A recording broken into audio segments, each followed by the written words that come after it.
अरे राम राम, कैसा जमाना आ गया है। एक तरफ बहू घर आ रही है और दूसरी तरफ सास प्रेग्नेंट हो रही है। वही तो। अरे न लाज न शर्म, कैसी है ये सविता जी। अब पूरे समाज में इनकी भर भर के बदनामी होगी, देख लेना। मैं तो अब इनके घर नहीं जाऊंगी और ना ही इन्हें अपने घर बुलाऊंगी। मुझे इनके कारण अपना भी मजाक थोड़े ही बनवाना है बाबा। हाँ। सविता की छोटी बहू दरवाजे पर गृह प्रवेश के लिए खड़ी थी, लेकिन सविता गुस्से में अपने कमरे में घुसी हुई थी। अरे क्या कर रही हो सविता? बाहर बहू दरवाजे पर खड़ी है और तुम यहाँ नाराज हुई बैठी हो। अरे इतने मेहमान आए हुए हैं, ऐसे तमाशे क्यों कर रही हो? तमाशा? मैं तमाशा कर रही हूँ या आपके लड़के ने मेरी इज्जत का तमाशा बना दिया है? ये मेरी बड़ी बहू, ये डबल MA पास है और छोटी बहू अनपढ़। छी! हाँ, न जाने देवर जी को क्या सूझी जो इस गवार को चुनकर ले आए। और देखो तो, हमारे मना करने के बाद भी शादी करके ही माने। अरे कहता है कि उससे एक नजर में प्यार हो गया। बताओ, मेरा पढ़ा लिखा अफसर बेटा इस चुड़ैल के गांव में सरकारी योजना का सामान बांटने गया था और साथ में इसे उठा लाया। अरे ऐसा कहीं होते देखा है? मुझे तो लगता है कि इसने देवर जी पर जादू टोना किया है मम्मी जी। दोनों सास बहू मिलकर गांव की कोमल के बारे में तरह तरह की बातें बना रही थीं। अरे हद करती हो तुम दोनों, ये कोई समय है ऐसी बातें करने का? इस वक्त घर की इज्जत सबसे ज्यादा जरूरी है। चलो बाहर और उसका गृह प्रवेश करवाओ, बाकी बातें बाद में करेंगे। सविता और डिम्पी मुंह बनाकर बिना मन के कोमल का गृह प्रवेश करती हैं। उधर पड़ोसी औरतें आपस में पंचायत करने में लगी थीं। वाह वाह, कैसी चांद सी सुंदर बहू है। बड़ी बहू से भी ज्यादा सुंदर है ये तो। अरे बिल्कुल मेरे मुंह की बात छीन ली आपने मीना भाभी। मुंह दिखाई की रस्म होती है और सब एक एक करके कोमल को लिफाफे देते हैं और उसकी ढेरों तारीफ करते हैं। इस बात से सविता और डिम्पी और जल जाती हैं।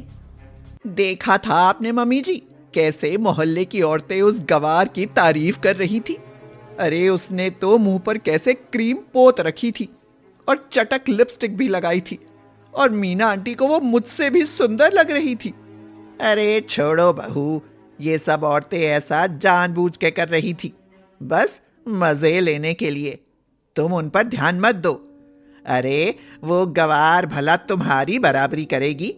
देखती जाओ, उसे तो मैं बहुत जल्द गांव वापस पार्सल कराऊंगी। हाँ। सविता की ये बात सुनकर डिम्पी के कान खड़े हो जाते हैं। क्या इसका मतलब है कि आपने कुछ प्लान बनाया है? क्यों, है ना मम्मी जी? और क्या, तो क्या मैं उस गवार को अपने घर में रहने दूंगी? अरे कभी नहीं। हाँ। सविता ने मन में ठान लिया था कि वो कोमल को हरगिज नहीं अपनाएगी। उधर कोमल दुखी होकर अपने पति से रात में कहती है, लगता है हमने गलती कर दी जी। हमें आपसे शादी नहीं करनी चाहिए थी। कहाँ हम और कहाँ आप, और यहाँ शहर में हमें कोई भी नहीं अपनाएगा, और खासकर माँ जी। अरे ये तुम कैसी बातें कर रही हो कोमल?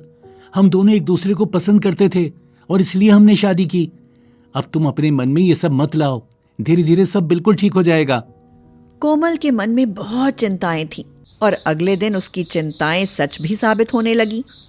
जब सुबह सुबह कोमल नहाकर रसोई में पहुंची, तब सविता और डिम्पी पहले से ही वहां थे। कोमल ने आगे बढ़कर उनके पैर छुए। अरे अरे हटो हटो, ये सब करने की कोई जरूरत नहीं है। मैं तुम्हें अपनी बहू नहीं मानती हूँ, समझी? कोमल का दिल ये सुनकर धक से हुआ, लेकिन उसने अपनी सारी हिम्मत बटोरते हुए कहा, कोई बात नहीं माँ जी, मगर हम तो आपको अपनी सास मानते हैं। बताइए, हम आपकी क्या सेवा कर सकते हैं? कोमल की ये बात सुनकर सविता ने डिम्पी को इशारा किया और डिम्पी ने हंसते हुए कोमल से कहा, अच्छा तो ऐसी बात है, आओ फिर सबके लिए ब्रेकफास्ट बना दो। अरे ब्रेकफास्ट का मतलब तो जानती हो ना? जी हाँ, जानते हैं ना। ब्रेकफास्ट मतलब नाश्ता। अभी बना देते हैं, आप सब जाइए और आराम से जाकर बैठ जाइए, हम सब कर लेंगे। डिम्पी और सविता आराम से डाइनिंग टेबल पर बैठकर फल खाने लगते हैं। थोड़ी देर बाद मोहन, प्रीतम और सौरभ भी आ जाते हैं। अरे तुम दोनों ऐसे आराम से बैठी हो, क्या बात है? आज नाश्ता नहीं मिलेगा क्या? अरे नहीं नहीं पापा जी, आज तो आपकी प्यारी छोटी बहू नाश्ता बना रही है, बस अभी लेकर आती ही होगी। अरे वो देखिए आ गई। कोमल के हाथ में नाश्ते की ट्रे थी और वो उसे डाइनिंग टेबल पर रख देती है, लेकिन जैसे ही सविता बर्तनों से ढक्कन हटाती है, वो जोर से मुंह बनाकर चिल्लाती है, छी छी छी, ये सब क्या है? आलू पूड़ी, और वो भी नाश्ते में? तुम्हारा दिमाग खराब है क्या?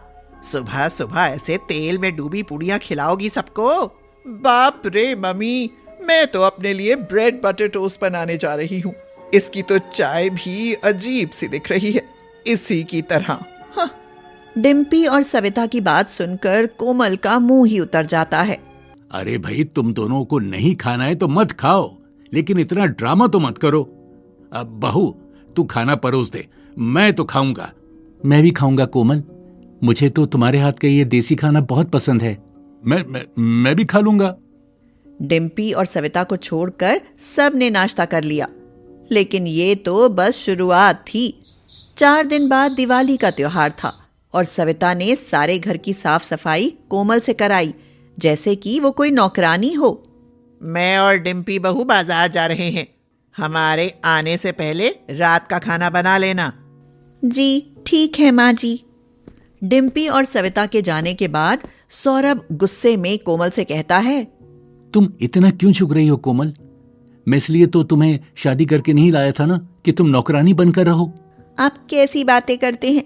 कोई अपने ही घर में नौकरानी होता है क्या? हटिए, खाना बनाना है मुझे। इसी तरह से कोमल सब कुछ चुपचाप सह रही थी।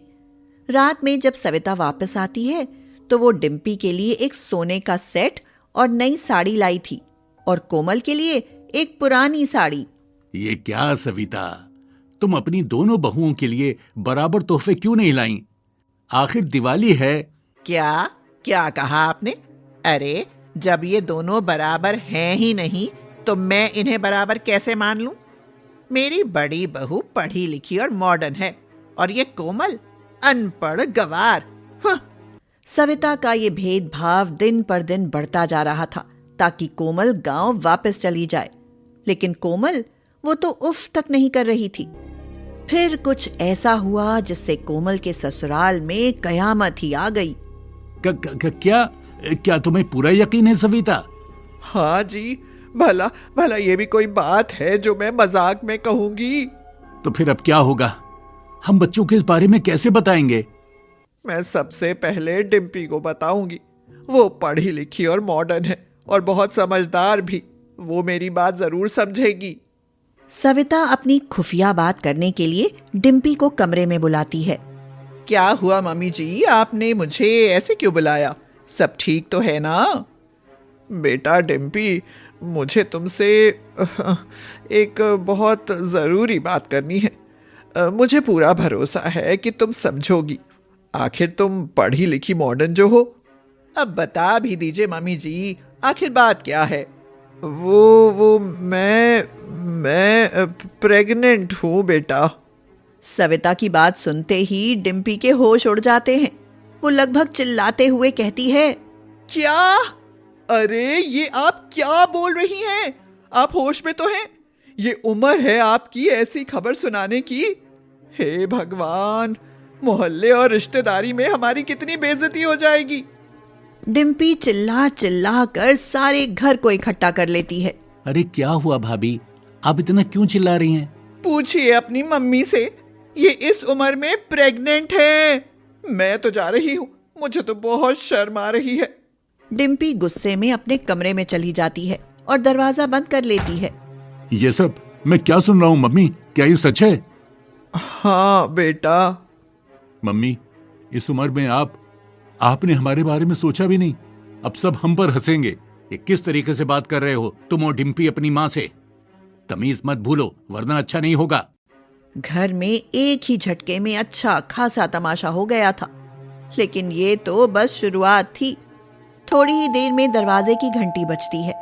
कोमल दरवाजा खोलती है और पूछती है, जी, आप कौन? अरे हट सामने से, मैं डिम्पी की माँ हूँ। डिम्पी, बेटा डिम्पी। डिम्पी कमरे से एक बैग के साथ बाहर आती है। चलो माँ, अब मुझे यहाँ नहीं रहना है, वरना मुझे बहुत बेइज्जती का सामना करना पड़ेगा। हाँ चल बेटा, अपने घर चल। और बहन जी, आपने तो हमारी भी नाक कटाकर रख दी है। हाँ डिम्पी, अरे तू कैसे जा सकती है? तू ही तो मेरा सहारा है बहू। मैंने तुझ पर कितना भरोसा किया था। अरे रहने दीजिए मम्मी जी, मैं यहाँ रुकी तो लोग आपके साथ साथ मेरा भी मजाक उड़ाएंगे। इस बदनामी में मेरी बेटी को शामिल मत करिए बहन जी। बाहर भीड़ इकट्ठा होने लगी थी और घर का तमाशा बन गया था। लेकिन अचानक से एक तेज आवाज आई जिससे सब चौंक गए। बस, बहुत हुआ। कोमल पहली बार कुछ बोली थी और इसीलिए सब उसे बोलते देखकर हैरान हो गए। आप लोग कितनी छोटी सोच वाले हैं। अरे गांव में हमारी दादी और अम्मा एक साथ प्रेग्नेंट थे जब हम और हमारी बुआ एक साथ दुनिया में आए थे। हमें तो लगा था शहर बड़ा है तो सोच भी बड़ी होगी, मगर नहीं, यहाँ तो लोग बहुत नीच विचारों के हैं। अरे मुसीबत में अपनी सास को छोड़कर भाग रही है भाभी, उस सास को जिसने हमेशा आपको इतना प्रेम किया, और वो भी तब जब घर में इतनी बड़ी खुशखबरी आने वाली है। कोमल की बात सुनकर डिम्पी को एहसास हुआ कि उसने कितना गलत किया और उसका सिर शर्म से नीचे झुक गया। सविता रोते हुए बोली, बहू, मैंने तुझे हमेशा कितना कुछ सुनाया, कितना सहा तूने मेरे कारण, लेकिन फिर भी तूने मुझे समझा। मैंने तुझे गंवार कहा और डिम्पी को मॉडर्न, लेकिन असल मायने में तो तू ही मॉडर्न सोच वाली है।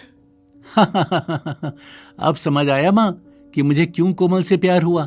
और अब ये रोना धोना बंद करो। सुना नहीं कोमल ने क्या कहा? खुशखबरी है तो अब हम सब खुशी मनाएंगे। मैं अभी मिठाई लेकर आता हूँ। डिम्पी, तुम मिठाई खाकर ही जाना। बस करिए जी, मैं कहीं नहीं जा रही हूँ, सॉरी। डिम्पी को अपनी गलती का एहसास हो गया और वो मायके नहीं गई। और कोमल गांव से होने के बाद भी अपनी समझदारी और ऊंची सोच के कारण ससुराल में अपनी जगह बनाने में कामयाब हुई।